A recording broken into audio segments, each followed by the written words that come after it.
Gallant old engine. I'm ashamed of you, Duncan, said Skarloey. You should think of your passengers. Passengers are just nuisances. They're always complaining. Skarloey was shocked. That's no way to talk, he said. Passengers are our coal and water. No passengers means no trains. No trains means no railway. Then we'd be on the scrap heap, my engine, and don't you forget it.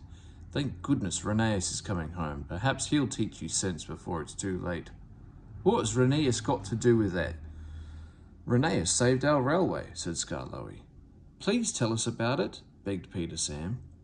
The year before you came, said the old engine, things were very bad. We were on our last wheels. Mr. Hugh was driver and fireman, while the thin controller was guard. He did everything else too, and helped Mr. Hugh mend us in the shed. We expect 2 fresh engines next year, they told us, but we must keep the trains going now. If we don't, our railway will close. How awful, said Peter Sam in sympathy. I tried hard, though I couldn't do much, but Rheneas understood. It's my turn now, he said. You've done more than your share of hard work. He was often short of steam, but he always tried to struggle to a station and rest there.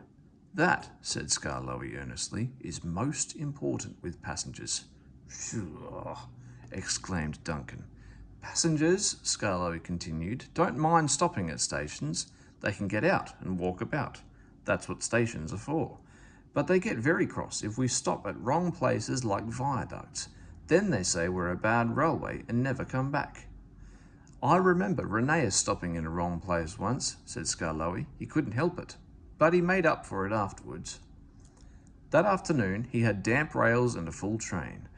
There were passengers even in Beatrice, the guard's van. His wheels slipped dreadfully on the steep bit after the first station, but they gripped at last. The worst's over, he thought. Now we're away. Come along, he sang to the coaches. Oh, I've got cramp, he groaned. He stopped, unable to move on the loneliest part of the line. The thin controller and Mr. Hugh examined him carefully. The passengers watched and waited. Rheneas eyed them anxiously. They looked cross. At last, the thin controller stood up. Your valve gear on one side are jammed, he said. We've unfastened the rods and tied them up. Now, Rheneas, he went on, we need to reach the next station. Can you pull us there on one cylinder? I'll try, sir, but the next station isn't the right station. Will the passengers be cross? Don't worry, smiled the thin controller. They know we can't reach the top station today. The thin controller sanded the rails.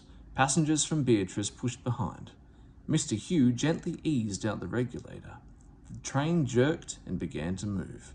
I'll do it. I'll do it. Everyone cheered, but Rheneas heard nothing. The thin controller's relying on me. If I fail, the railway will close. It mustn't. I'll get there or burst. Everything blurred. He was too tired to move another yard, but he did. And another, and another, and another, till I've got there at last, he sighed with relief. It's proud of you, I am indeed, said Mr. Hugh. All Rheneas remembered about the journey down was having to go on going on. At the big station, the passengers thanked him. We expected a long walk, they said, but you brought us home. We'll come again and bring our friends. You're a gallant little engine, said the thin controller. When you're rested, we'll mend you ready for tomorrow. Was Rheneas always ready for tomorrow? Always, smiled Skarloey. Whatever happened, Rheneas always pulled his trains. It was Duncan who broke the silence. Thank you for telling us about Rheneas, he said. I was wrong. Passengers are important after all. All the little engines were at the wharf on the day that Rheneas came home. Some of the fat controller's engines were there too. Edward pushed Rheneas' truck to the siding, and Skarloey pulled him neatly to his own rails. This was the signal for a chorus of whistles from engines large and small. You never heard such a noise in all your life. The owner, Rheneas, and other important people made speeches.